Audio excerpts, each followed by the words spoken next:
সামনেই শীতের মরশুম। একটা দিনের জন্য ছোট্ট একটা আউটিং বা বনভোজনে যেতে পারেন মেদিনীপুর শহরের নিকটেই পুরাণ ইতিহাস ও প্রাকৃতিক সৌন্দর্যের মিলনক্ষেত্র গোপগড় ইকো পার্ক। এখানে আপনি পায়ে হেঁটে বেড়াতে বেড়াতেই নিজের খেয়ালে হারিয়ে যাবেন হয়তো ইউক্যালিপটাস, শাল, সেগুন ও মহুয়ার গন্ধের সাথে দোয়েল, ফিঙে, টিয়া, শালিকের কুজনের মুগ্ধতায়। আবার ছুঁয়ে দেখতে পারবেন প্রাচীন পৌরাণিক স্থাপত্য।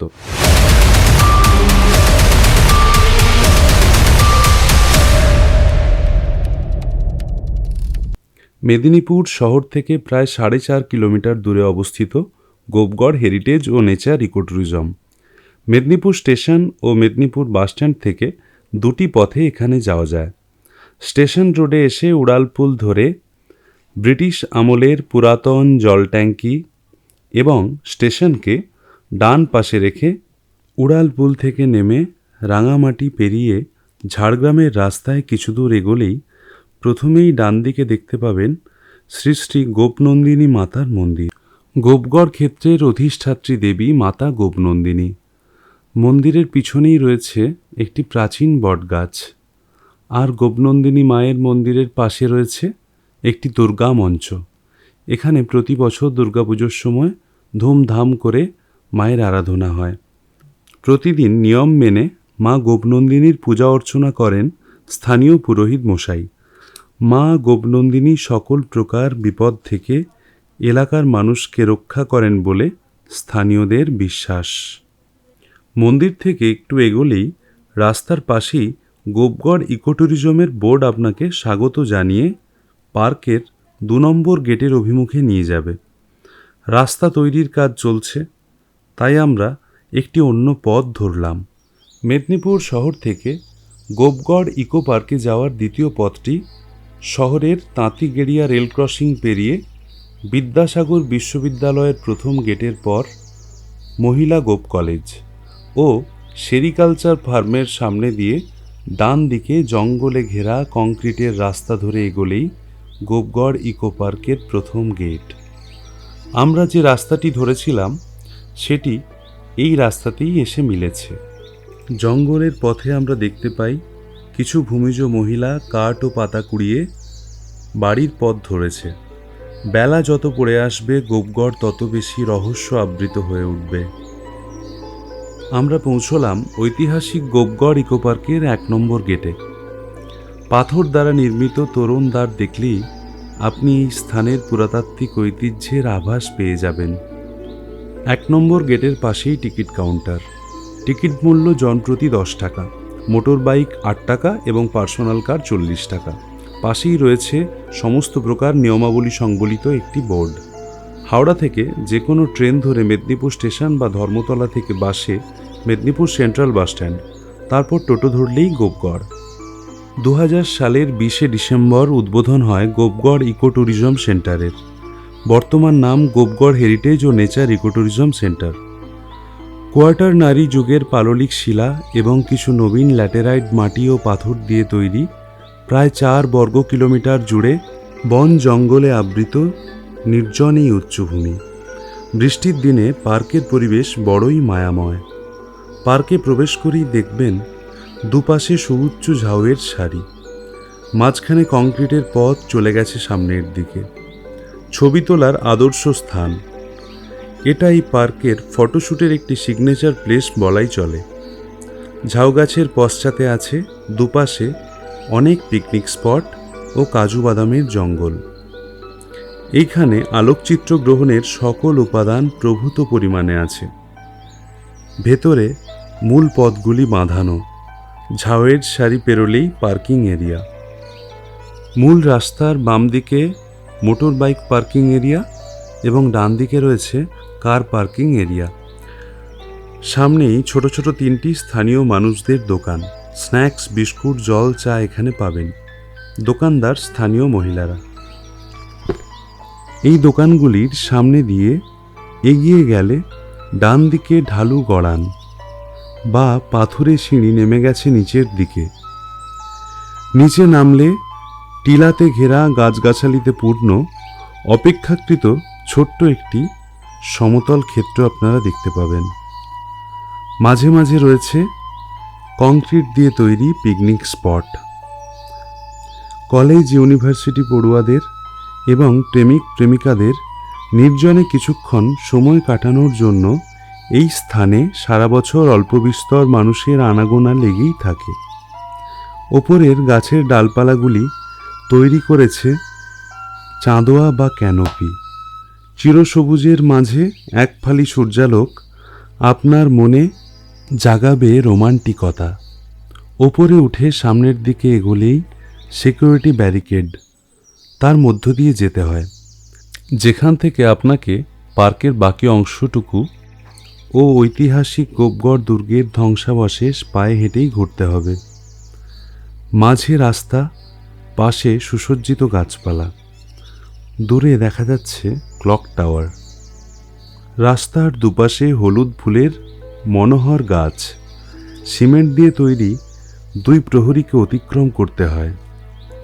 সদা জাগ্রত এই প্রহরীরা যেন কানে কানে ফিসফিস করে শুনিয়ে যায় ইতিহাসের অজানা কাহিনী। ক্লক টাওয়ারকে পাশ কাটিয়ে আমরা এগোব ইতিহাসের সন্ধানে। Gopegarh heritage area. এই হেরিটেজ বিল্ডিংটি লোহার রেলিংয়ের ঘেরাটোপ ও কাঁটা তার দ্বারা সুরক্ষিত রাখা হয়েছে, যা অতীতের বহু ইতিহাসের সাক্ষী হয়ে আজও দাঁড়িয়ে। লোকস্মৃতি মতে এটি মহাভারতের বিরাট রাজার স্মৃতি বিজড়িত এক পৌরাণিক স্থল। মহাভারতের মৎস্যাধিপতি বিরাট রাজার গোশালার অংশবিশেষ এই দক্ষিণ গোগৃহ। গোপদের আবাসস্থল গোপগৃহ পরবর্তীকালে গোপগড় নামে পরিচিতি লাভ করেছে। জনশ্রুতি অনুসারে অজ্ঞাতবাসের সময় পাণ্ডবরা এখানে আত্মগোপন করেছিলেন। ইংরেজ কালেক্টর ইন্ডিয়ান সিভিল সার্ভেন্ট ম্যালি তার 1911 সালে প্রকাশিত বেঙ্গল ডিস্ট্রিক্ট গ্যাজেটার্সে এই স্থানের বিষয়ে উল্লেখ করেছেন। তবে মনে করা হয় খ্রিস্টীয় 10ম শতাব্দী নাগাদ বৌদ্ধ রাজার শাসনকালে গোপগড় নির্মিত হয়েছিল। অনেকে মনে করেন প্রাচীন দন্তপুর, বর্তমান দাঁতনের রায়বনিয়ার বৌদ্ধ ধর্মাবলম্বী শাসক ছিলেন রাজা বিরাট গুহ। তিনি কোটাধিপতি শিব গুহের বংশধর। মুঘল সম্রাট আকবরের সময়ে আবুল ফজলের আইনি আকবরীতে কোট রাজ্য বা কটক সরকারের উল্লেখ পাওয়া যায়। সুতরাং অনেকেই এই গোপগড়কে কোটাধিপতি বিরাট রাজার কীর্তি বলেও মনে করেন। প্রকৃত ইতিহাসের সন্ধান না পাওয়া গেলেও গোপগিরির গোপ প্রাসাদের ধ্বংসাবশেষ তার স্থাপত্যের মহিমায় আজও অমলিন।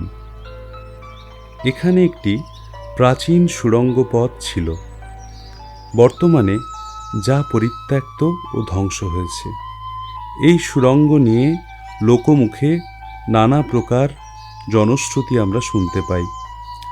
অনেকে এই স্থাপত্যকে মনে করেন তেলেনীপাড়ার জমিদার বন্দ্যোপাধ্যায় পরিবারের তৈরি। ওনারাই পুরাতন দুর্গটিকে কাজে লাগিয়ে গোপগড় প্যালেস তৈরি করেছিলেন। এখানে ভাঙা দেউড়ি, খসে পড়া প্রাচীর, ঝরে পড়া প্যালেস তারা আর দাঁত বের করে থাকা ছোট ছোট প্রাচীন ইটের দেওয়াল আপনার মনে ইতিহাসকে খোঁজার নেশা ধরিয়ে দেবে। দেওয়ালগুলো লতা ও গুল্মে অনেক অংশ ঢাকা পড়েছে, কোথাও শ্যাওলা ধরেছে, তবে পরিষ্কারের কাজও চলছে। বলা বাহুল্য, এই বাড়ির ধ্বংসাবশেষের ইতিহাস, অর্থাৎ গোপ প্যালেসের ধ্বংসাবশেষের ইতিহাস বর্তমানে কেবল 2-1টি বইতেই পাওয়া যায়। পশ্চিমবঙ্গ সরকারের পশ্চিমবঙ্গ হেরিটেজ কমিশন গোপগড় ও গোপ প্যালেসকে 2006 সালের 15ই মার্চ হেরিটেজ সাইট ঘোষণা করেন। আমরা আপনাদের দেখানোর উদ্দেশ্যে এই সংরক্ষিত স্থানের কিছু অংশ আপনাদের সামনে তুলে ধরলাম। এখানের ভাঙা দেওয়াল, মাঝে মাঝে শ্যাওলা ধরেছে। দেওয়ালের মাঝখান থেকে গজিয়ে উঠেছে ছোট্ট ছোট্ট চারা গাছ। দেওয়ালের প্লাস্টার বা প্যালেস তারা খসে পড়েছে। আপনারা দেখতে পাচ্ছেন গোপগড় প্যালেসটি নেহাতি ছোট ছিল না। আজও এর অনেকগুলি রুম বা কক্ষ সম্বলিত অংশই দাঁড়িয়ে আছে ইতিহাসের সাক্ষী হয়ে। আমরা দেখতে পাচ্ছি গোপগড়ের এই পুরাতন প্যালেসের একটি অংশ এখনও বিভিন্ন গাছপালা গুল্মে আবৃত রয়েছে। এই ভাঙাচোরা স্থাপত্যের অংশ থেকে গোপগড় পার্কের ভেতরের আলোকোজ্জ্বল দৃশ্য বড়ই সুন্দর।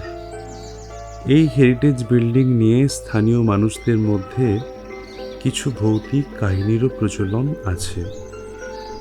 আমরা এই আলো আঁধারি অংশ থেকে বেরিয়ে এগোলেই দেখব একটি হস্তি শাবকের মূর্তি। তার পিছনের দিকে ঢালু পাথুরে খাদ নেমে গেছে। সামনে এবং বাম দিকের অংশ জুড়ে মনোরম উদ্যান। বসে নির্জনে কিছু সময় কাটানোর জন্য রয়েছে বেঞ্চ। গাছ গাছালিতে পূর্ণ এক অপূর্ব পরিবেশ। হেরিটেজ বিল্ডিংয়ের সম্মুখে ফুলের বাগান। শীতকালে এই বাগানে ফুলের প্রাচুর্য দেখার মতো। গোল করে চারপাশে রাস্তা ও পার্কের বিভিন্ন দিকে যাওয়ার পথ। সুন্দরভাবে বাঁধানো পথে এগোতেই আবার বৃষ্টির দেখা। অগত্যা আশ্রয় নিলাম এই বৃক্ষকুঞ্জে। পাশেই অবশ্য অনেকগুলো কংক্রিটের বাঁধানো শেড রয়েছে। বৃষ্টি থামতেই এগোলাম সামনের বাঁধানো পথে।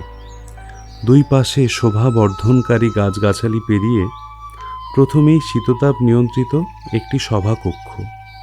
ভাড়া ৮,০০০ টাকা। এখানে অনেক ছোটোখাটো অনুষ্ঠানেরও আয়োজন হয়ে থাকে। প্রাকৃতিক সৌন্দর্যে বিভোর হয়ে পাখিদের কলকাকলি শুনতে শুনতে এগোলেই ডান দিকে কটেজ ও বাম দিকে ওয়াচ টাওয়ার। এখানে সরকার থেকে সোলার লাইটের ব্যবস্থাপনাও করা হয়েছে। আমরা প্রথমে ওপর থেকে গোপগড়কে দেখব বলে ওয়াচ টাওয়ারের দিকে এগোলাম। সিঁড়ি ভাঙতে ভাঙতে ওপরে উঠতে হয়। চারিদিকে উড়ে বেড়াচ্ছে রং বেরঙের প্রজাপতির দল। ওপরে উঠে নিচে দেখলে দুচোখ ভরে যায়। দূরে তাকালেই কাঁসাই নদী, রেল ব্রিজ আর সব পেরিয়ে নদীর ওপারে টাটা মেটালিক্সের কলকারখানার চুল্লি। নিম আর বকুল গাছ ঢেকে দেয় আমাদের দৃষ্টি।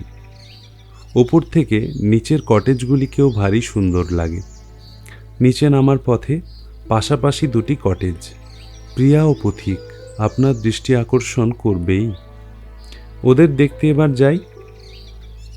একটি প্রিয়া, অন্যটি পথিক। এখানে এই সুদৃশ্য কটেজগুলোতে ভৌতিক পরিবেশে একটা রাত কাটাতে হলে অনলাইনে বুকিং করতে হবে WBSFD এর নিজস্ব ওয়েবসাইটে।